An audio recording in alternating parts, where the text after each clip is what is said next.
Just a couple reminders again. Please leave your microphones and your videos off during the presentation. Also, if you have questions, please type them in the chat box and I will relay them to the presenter as we go along. And if you need a completion certificate, please email or contact Marilyn and she will get that sent out to you. So with that, today we have Danielle from the Southwestern District Health Unit, and she is going to be presenting on some smoke-free housing. Good afternoon, everyone. As Kylie said, I'm Danielle Romanishin. I apologize, my camera isn't working today, but I guess that's maybe what some presenters hope for, but I did not plan that. So I do work with Southwestern District Health Unit in Dickinson. That is the local public health unit for Southwest North Dakota. Our service area is the 8 Southwest counties. But I understand there'll be other people attending from other areas of the state. So at the end of the presentation, I will have a list and a map of all the local public health units in North Dakota. You can find your local contact. I do work with tobacco prevention. So I will be going over smoke-free housing today. As Kylie said, if any questions come up, just type them in the chat. I think she'll let me know if there's any questions throughout the presentation, or there'll be plenty of time afterwards for questions as well.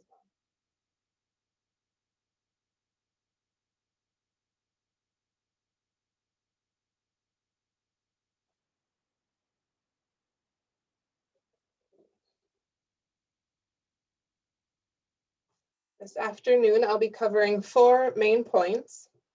First, the reasons for going smoke-free, the harms of smoking, secondhand smoke, and e-cigarettes, then the costs of smoking units, and lastly, what you can do. So smoke-free housing, lease options, and that's when I'll review the HUD smoke-free requirements as well. And finally, free resources that we will have available to everyone.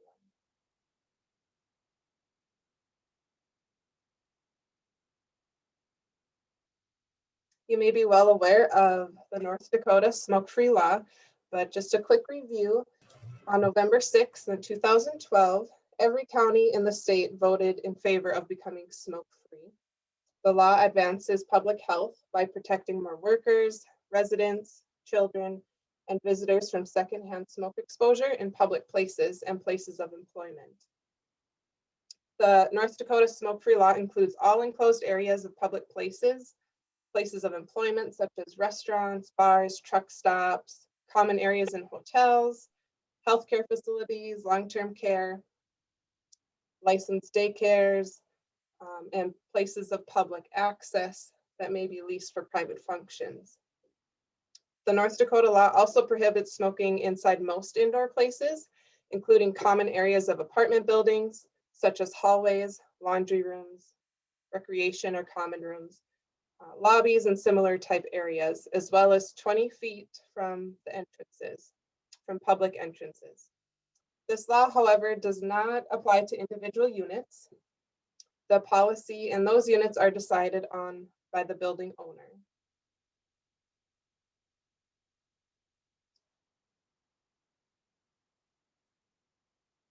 Reasons for adopting smoke-free policies. Smoking is the #1 cause of home fires in the United States. Every year, men, women, and children are killed from home fires that are caused by cigarettes and other smoking materials.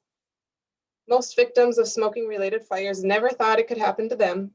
These fires can affect not only the smoker, but others living with them or next to them in their home at the time of the fire.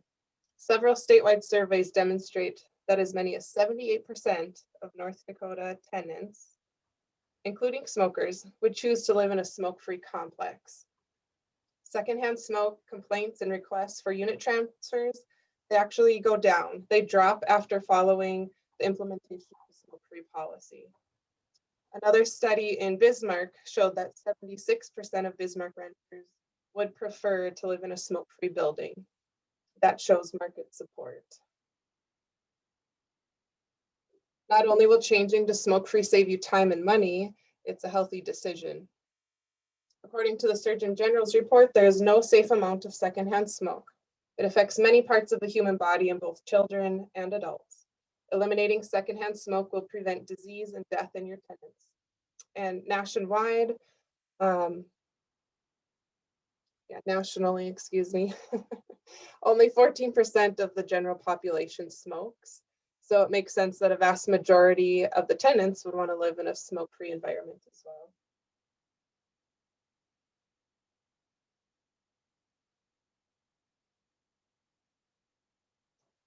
As mentioned, smoking is the leading cause of residential fires and the #1 cause of fire deaths in the US. Fire damage can cause apartment units to go offline for months. Water and smoke damage to adjoining units can take them offline as well. Former residents have to find an alternative place to live and probably won't return.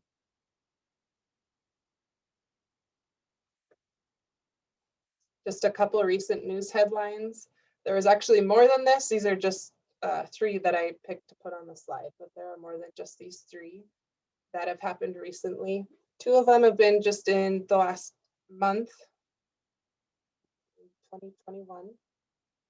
Typically what you'll see is smoking materials or improper disposal of smoking material is commonly what you'll hear when a fire is started by something such as a cigarette. As stated last month by the City of Fargo firefighters, they have had continuing issues of high-dollar fires so far in 2021 due to improper disposal of smoking material. The image on the right-hand side is downtown Mandan Apartments, where the cause of the fire was carelessly discarded smoking material on a patio deck. This is a great example of why we promote our policy that does include patio and decks to be smoke-free as well.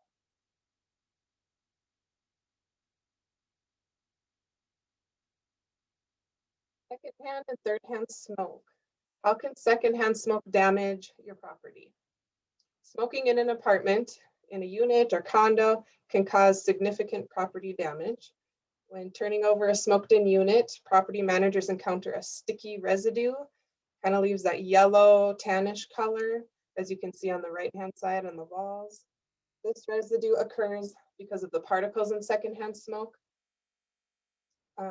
That's due to the nicotine and the chemical reaction. It sticks to surfaces and other particles, dirt, dust, grime. This residue usually coats the walls and other surfaces in that same yellowish tan color. Damage can also include the stale odor on porous surfaces such as carpets and burn marks in the carpets, countertops, and other surfaces if a cigarette butt is dropped or from the ashes. This is great concern for fire. A little bit on thirdhand smoke. It's very similar to secondhand smoke. It's just more of the result of it. How does it damage health? Well, some particles in secondhand smoke stick and stay on surfaces. Many of these gases in secondhand smoke are absorbed into the surface. The breakdown in chemicals over time, the chemicals give an off gas, so that's how you still smell that odor after someone has left the unit. They're not smoking in there anymore, but you can still smell that. That is actually the thirdhand smoke. And people exposed to those chemicals can have health effects long after the smoking has stopped. Okay, how much money do you spend on cleaning smoky apartments? I guess that is a question I would ask each one of you. If we were in person, I'd probably toss out candy for who's giving me some answers, but if you just want to use the chat box, you can just type in there if you see a difference from a smoky apartment versus a non-smoking apartment, or from a former smoker and a non-smoker. Apartment turnover costs can be anywhere from 2 to 7 times greater when smoking is allowed, compared to the cost of maintaining and turning over a smoke-free unit. Even some insurance companies will offer discounts on multi-unit owners with a 100% smoke-free policy. It'd be something to ask your insurance carrier about.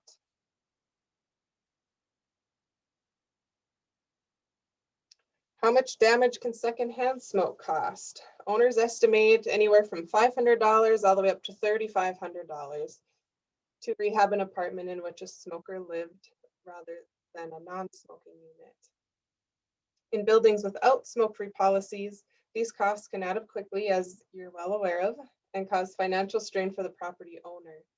In heavily smoked units, items like flooring and countertops and appliances even need to be replaced, in addition to the cost of paint and general cleaning.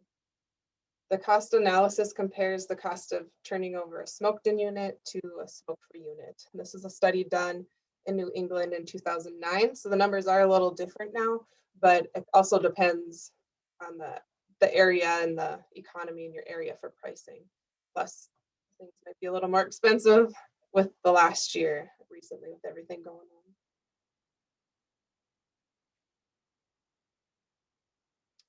This is a very good visual of how smoking not only affects the individual unit, but the surrounding units as well. Secondhand smoke is a serious health hazard, as we've been talking about. It contains more than 7,000 chemicals, many of which are toxic and cause cancer. It is a Class A carcinogen, and secondhand smoke impacts everyone who lives or works in multi-unit family residence. Young children and elderly, as well as people with chronic illnesses, they are particularly vulnerable to secondhand smoke. These are the same populations that often spend a majority of their time at their home. Secondhand smoke is a trigger for asthma attacks and other respiratory problems, also known for sudden infant death syndrome. This is quoted by Dr. Howard. He is a chief at OSHA. Tobacco smoke travels in a building to all other areas of the building through light fixtures, ceiling, crawl spaces, and in and out of doorways. There's a nice little visual of areas they can go through.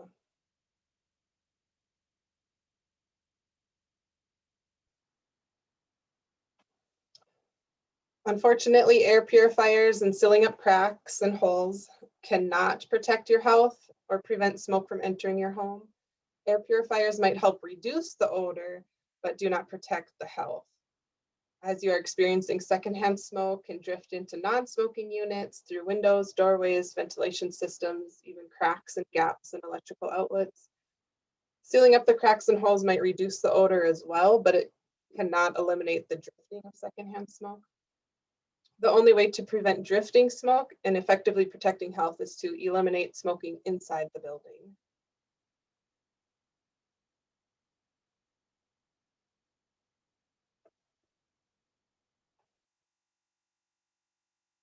Here's another quote from the American Society of Heating, Refrigerating, and Air Conditioning Engineers.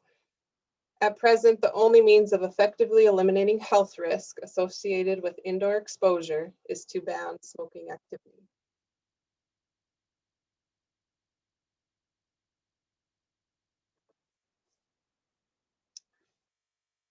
Smoking is an addiction that causes death and disease, but it is not a disability under the American Disability Acts or ADA.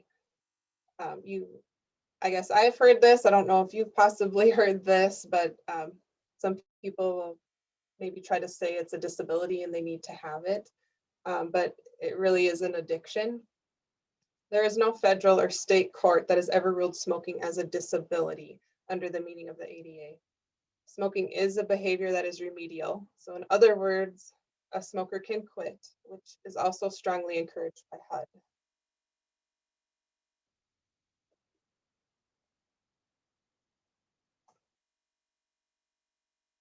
Smoke-free apartments and their policies are quickly becoming the standard for multi-unit housing in the United States. Smoke-free policy is simple and straightforward. There is no federal or state law that prohibits a property owner from implementing a smoke-free policy for their buildings or grounds.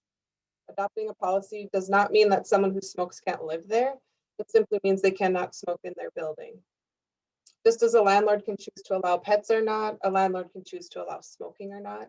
It simply requires that all tenants abide by the policy while on the property. Going smoke-free in your multi-unit building is one of the best moves you can make with your tenants and your bottom line.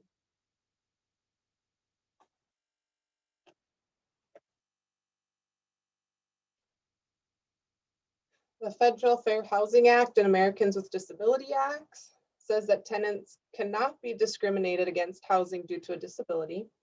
These laws provide legal protections for people and children with breathing conditions. that are considered disabilities such as asthma, COPD, or emphysema. Likewise, North Dakota Human Rights Act prohibits discrimination based on disabilities. So people with nicotine addictions are not considered to have a disability. Although residents negatively impacted by secondhand smoke actually have the right to seek legal action against owners who do not make adequate provisions to protect them from secondhand smoke.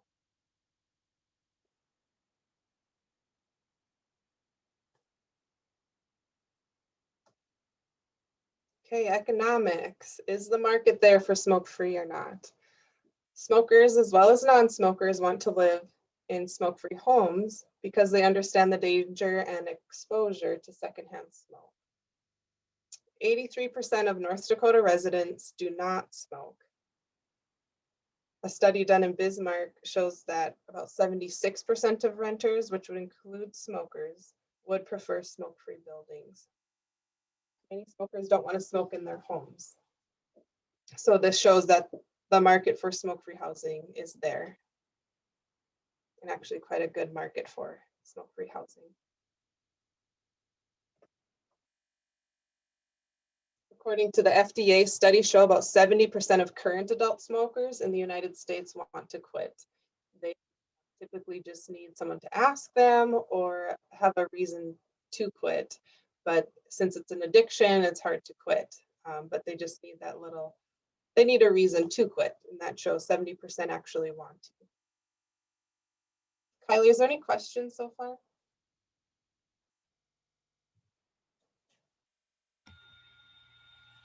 There was one, just when you can restate the smoke-free law date. Oh, the date when it went into effect.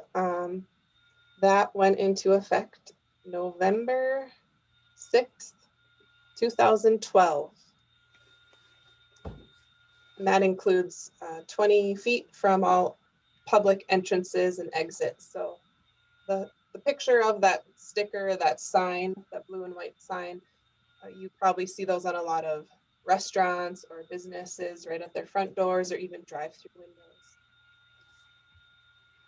windows. There's another. There was another question that came through. Does this apply to people who smoke medical pot? Okay, that's a great question. We will be covering that in a few more slides, but our model policy that I'll show you at the end with the toolkit, with the definition and the terminology of smoking and e-cigarettes, it does include medical marijuana, e-cigarettes, or anything that's smoked, heated, vaped. And our policy was reviewed by the Public Health Law Center. So it does include all of those. So that means, it doesn't mean they can't, it just means they can't in your building or on your property, depending how you have your policy.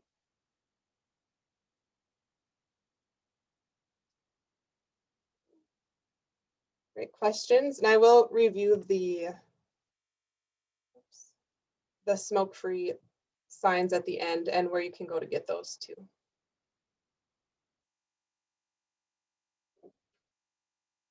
Okay, what is in an e-cigarette? E-cigarettes contain volatile organic compounds. They are emitted from certain solids or liquids. They come in a variety of chemicals, some of which contain short-term and long-term health effects.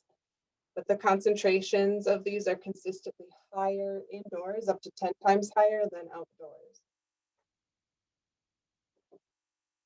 E-cigarettes can cause some health effects: eye, nose, and throat irritation, headaches, loss of coordination, nausea, damage to liver, kidney, and central nervous system. Some organics can cause cancer in animals, and some are suspected and known to cause cancer in humans.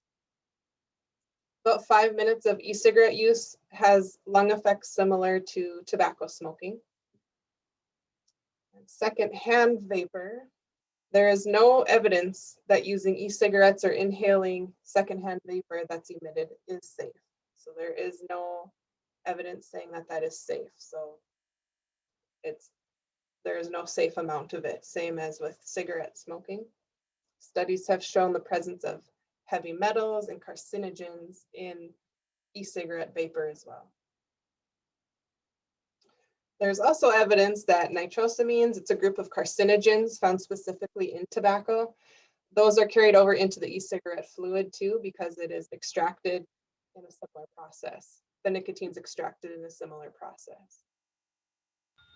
Even though propylene glycol is FDA approved in some products, in some cosmetics, the inhalation of nicotine with propylene glycol is not approved.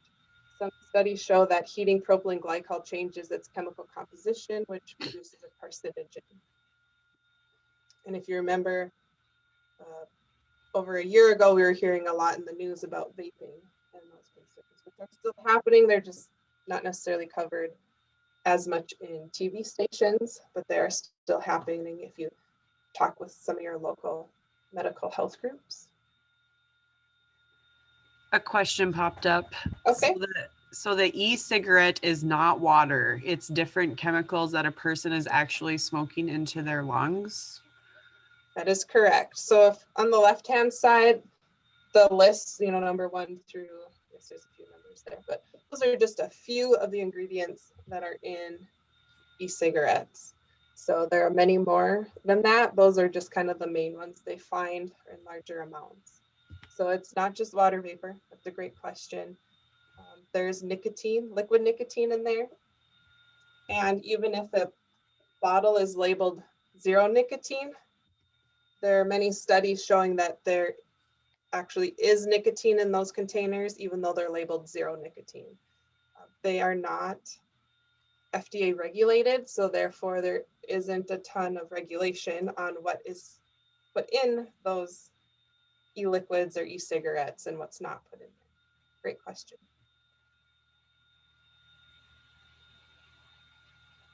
Okay, what is the harm of the e-liquid? So we're just gonna add a little bit more to what I just kind of went over. The left-hand side is just the general breakdown of how an e-cigarette works with where there's liquid and a heating coil, and then of course there's a battery in there to heat it. Then the right-hand side shows what's called e-liquid. So some of the electronic cigarettes are refillable with an e-liquid. Some have a refillable pod or cartridge. You just, when it's empty, you take it out, put a new one in. And it's just like a little, square case, like in a flash drive. Where some of them, you actually have to refill the liquid. So on the right-hand side, that's what that e-liquid is. That's the actual nicotine liquid that you pour to refill an e-cigarette, which would be a little bit different than the one in this picture. But the nicotine levels in a little bottle like that can be lethal if ingested, or even if it's spilled on the skin, it can absorb through your skin. There's one more slide here missing there. The calls to poison control centers have increased when these first hit the market, because a lot of children get into them with the bright colors and a lot of the fruity flavors, and it doesn't take much for a small child to get sick or overdose with this because they don't know what it is. The ingestion amount, the estimated median lethal dose of one of these is just a teaspoon of liquid nicotine can be lethal to a child. And most of the calls into poison control tend to be about children 5 years of age or younger. There's even been some serious poisoning of 10-month-old infants.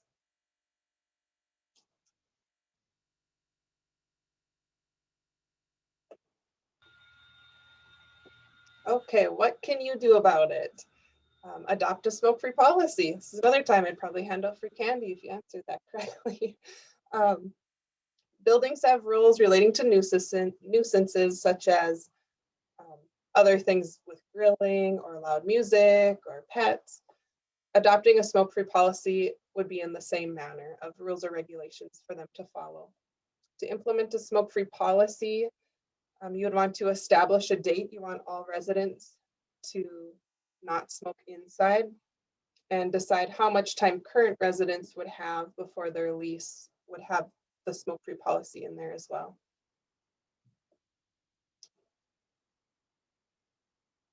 Some lease addendums can be located at that website, the smokefreehousingnd.com. We also have some available that will just mail from the health unit, or your local public health unit might have them if you want to stop and pick them up. It includes some of those things listed there: a sample letter to tenants, or a sample survey if you would like to do a survey first to see what kind of feedback you get. You might be surprised how many might be in support of a smoke-free policy.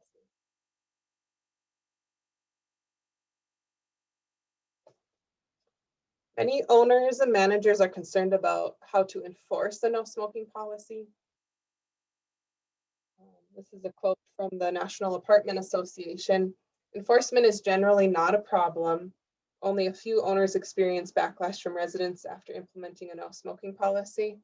Remember, a no smoking policy is no different than any other lease or prohibition in your lease. Signage is a great thing to have so everyone's well aware. At our health unit, we will provide signage as long as we see you adopted the model policy. I know many other health units will help with that, or you can get the state smoke-free law signs. Those are free as well.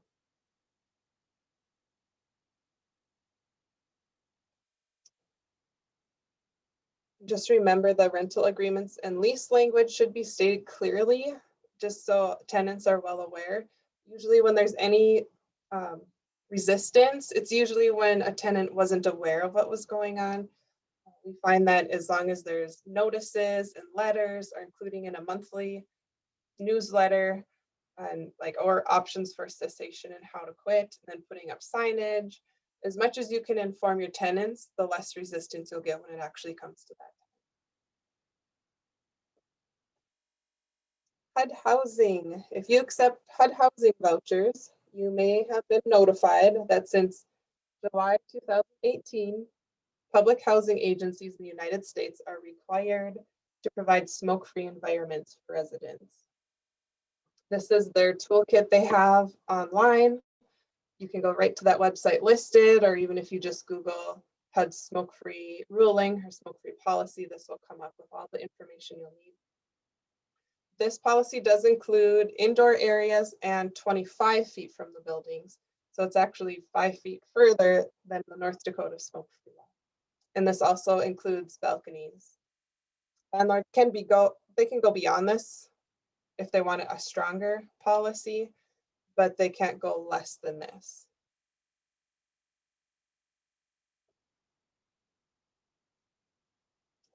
A few tips for enforcing the rule. Advertise that you are a smoke-free unit. You'll actually get more people attracted to wanting to rent from you. Posting signs on buildings and property. You can even have them on each entrance and exit. Remove all the ashtrays and clean up litter. Use the same enforcement method with smoking violations as you would for any other violation. And provide resources for anyone who wants to quit if they're interested. Because as we know, 70% of users actually want to quit. So ND Quits is our free statewide quit line. My Life, My Quit is for teens, for more so vaping, but it can be for other tobacco addictions too. But My Life, My Quit is for teens, and it's confidential. It's a texting line. And then local public health, they can help you get to those resources, or we can see clients in person and actually help them get signed up with the quit line. And we can actually provide free patches, gum, lozenge to tenants or clients that are interested in quitting. Again, here is the slide of the state smoke-free law, which includes that 20 feet from all public entrances. Depending on your local health unit, you might be able to customize a sign, the color or the wording.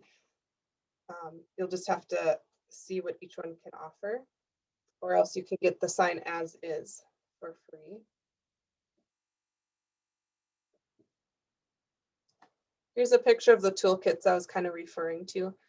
On the right-hand side, there is one just for multi-unit housing for private property owners. Then the one with the keys on it, that's for public housing. So that goes step by step through public housing. Um, it's a really nice layout of what to do in sample letters and surveys as well. On the left-hand side, there's some examples of stickers or door hangers. And that yellow sign with the red wording, that's some of our metal signs that we give out from our health unit.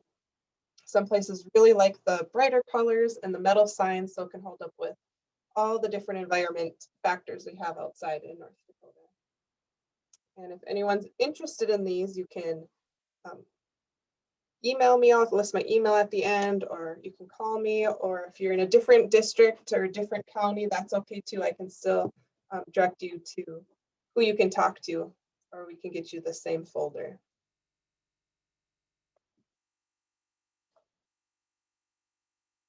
The model smoke-free lease addendum that we have in our toolkit, this is the one I was talking about that was reviewed and approved by the Public Health Law Center.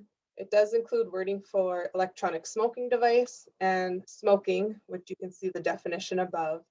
This would not allow cigarettes, vaping of any substance if it's not approved by the FDA. For example, marijuana, they would not be allowed to smoke or vape in the building or on your property.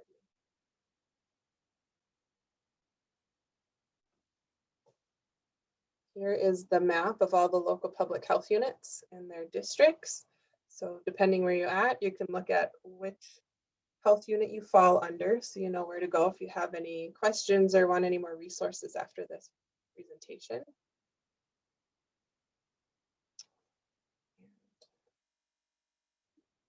Let's see, we can go to some questions. I went through those a little faster, but I know it is getting after lunch, which is nice to not spend too much time. Kylie, were there any more questions? Is the medical vape composed in a similar way to the e-cigarette? Okay.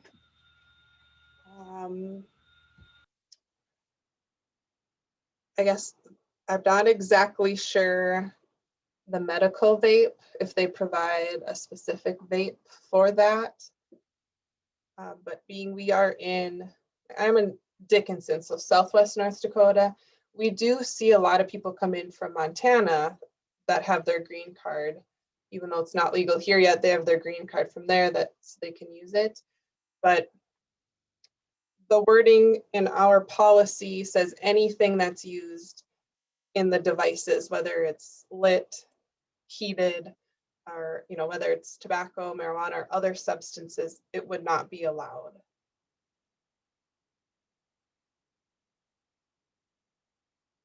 Does that answer the question? And as of right now, there's no other questions.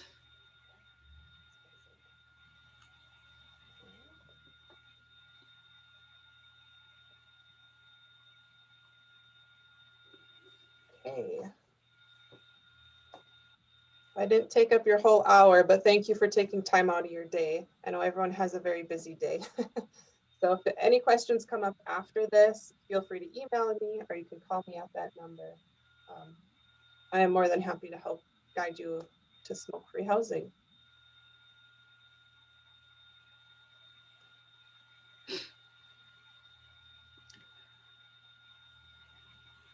Oh, we have one question. The way the law is now, an apartment complex can still allow smoking in individual units? Yes, that is correct. If it's HUD housing, that's not allowed. That's federal guidelines. You cannot allow smoking in HUD housing. But if it's private owners, they can allow smoking in the units, but they cannot allow smoking within the public entrances or public areas. So 20 feet from the entrance, or let's say a laundry room or hallway. Does that apply to if they receive HUD payments but are privately owned? I believe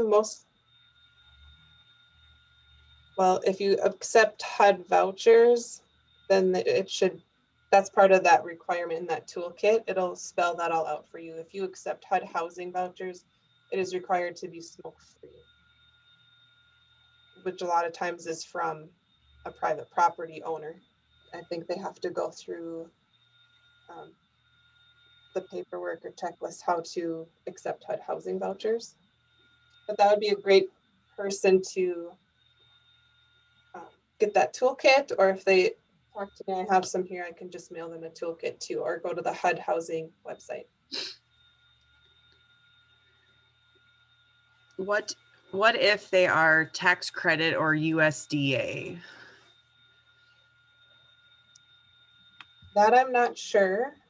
I know it does go specifically with HUD housing at this time. So like if you own a property and you accept HUD housing in certain units, but not in other units, well, you would have to make the HUD housing smoke-free. The other side, you wouldn't necessarily have to, but as you could see through the slides, there's a lot of drifting. So they would be getting drifting in their units. So it'd be a great opportunity to make your property completely smoke-free. I have one apartment complex that fought with me that they could have their apartments be smoked in, but I had several housing Section 8 voucher clients in there. They told me North Dakota law protected them, so I'm confused. Okay. Well, that's someone I could just talk with over the phone too, but depending how many complexes there is, it might be a good idea you can do like a full complex property survey. So you actually give everyone a survey so they can anonymously put if they'd like smoking or not. Since 83% of people do not smoke, and a lot of smokers like smoke-free homes, you might actually have numbers just to say your tenants want smoke-free, or you can if you just want to for their health. That kind of gets where I'm not exactly sure. I'd have to hear more of the situation, but the smoke-free law doesn't necessarily protect someone to smoke. It just helps protect everyone from secondhand smoke in public areas. And like I said, if that did not answer your question, I apologize, but you can go ahead and give me a call after this.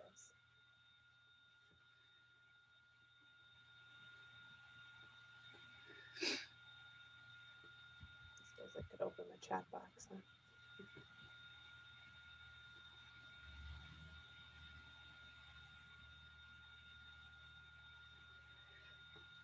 Does anyone else have any other questions?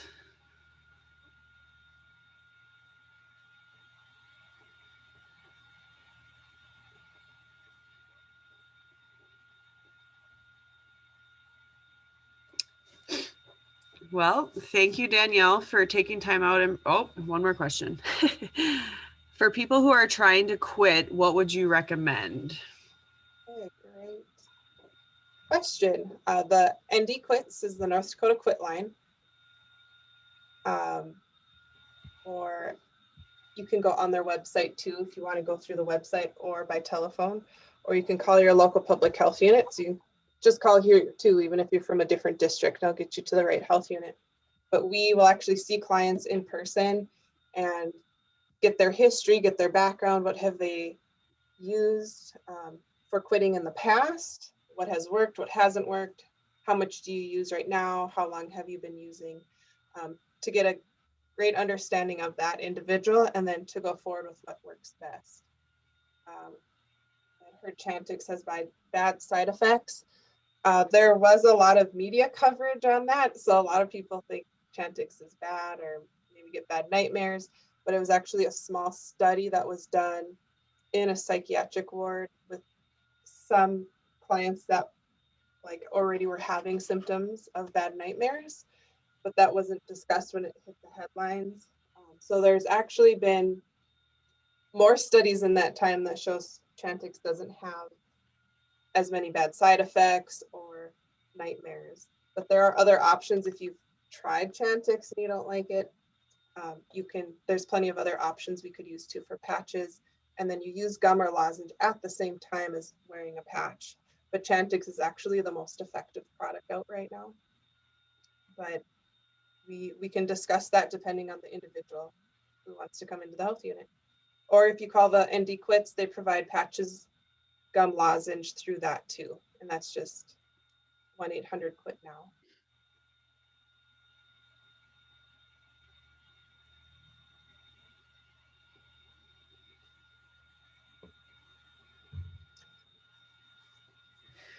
You're welcome. And I just want to emphasize too, even if you don't have a smoke-free law, you can still put in the quit line and the cessation resources in your newsletters, or if there's a monthly bill. We'd be really happy if you could get that word out there, because it is a free resource we're trying to get out to everybody.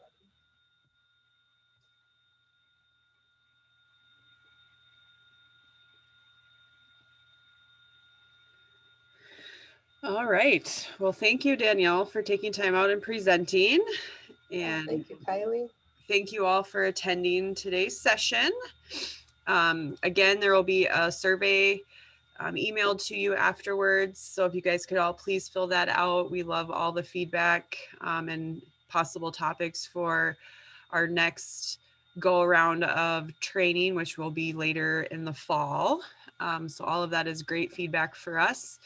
So thank you guys all again for attending today, and we hope everybody has a great rest of the week. Thanks again, Danielle. Yeah, thank you. Thanks, everyone. Have a great day.